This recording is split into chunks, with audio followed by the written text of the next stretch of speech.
இப்போ நாம் ஒரு டிசிபி 304 ஜெல்கோ ஸ்டார்டருக்கு எப்படி செட்டிங் பண்ணுறதுன்னு பார்க்குறோம். ஃபஸ்ட்டு என்ன பண்ணணும்னு கேட்டிங்கனாக்கா, இந்த சென்டர் பட்டனை அழுத்தணும். அழுத்துனீங்கன்னா ஹை வோல்டேஜ் 420ன்னு காட்டுதுங்க. இது அதிகப்படுத்தினாக்கா இந்த க்ரீன் பட்டன் அழுத்துங்க. குறைக்கணும் அப்படின்னாக்கா ரெட் பட்டன் அழுத்துங்க, குறைஞ்சிரும்.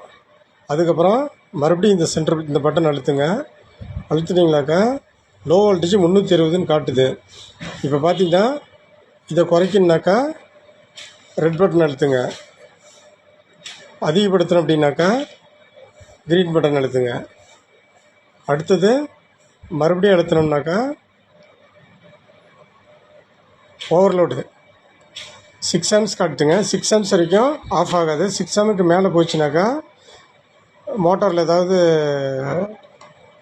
பம்பு பிடிச்சாலோ ஏதாவது ப்ராப்ளம் ஆனாவோ ஆம்ஸ் அதிகமாகும். அப்போ 6 தாண்டிச்சுன்னா ஆட்டோமேட்டிக்காக மோட்டார் ஆஃப் ஆகிடும். இப்போ பாருங்கள், இதையும்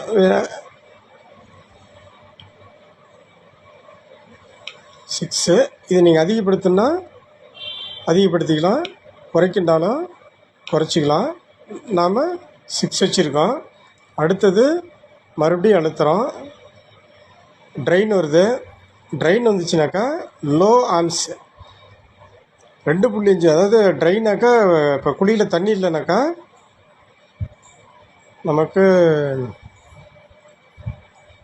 குழியில் தண்ணி இல்லை அப்படின்னாக்கா ஆம்ஸ் குறையும். அப்படி குறையும் போது 2.5 வர்ற வரைக்கும் மோட்ரு ஓடும். 2.5 கீழே போச்சுனாக்கா ஆட்டோமேட்டிக்காக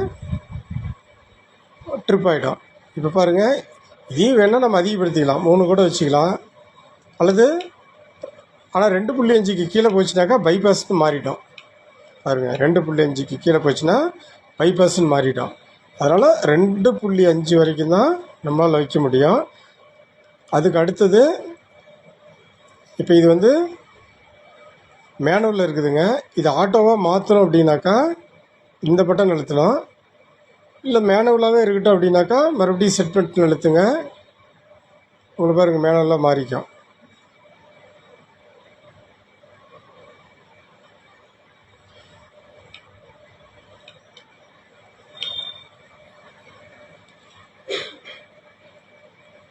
அதாவது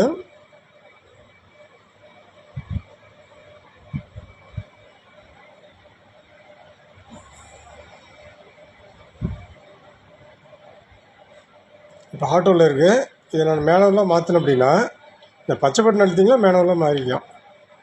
அவ்வளோதான்.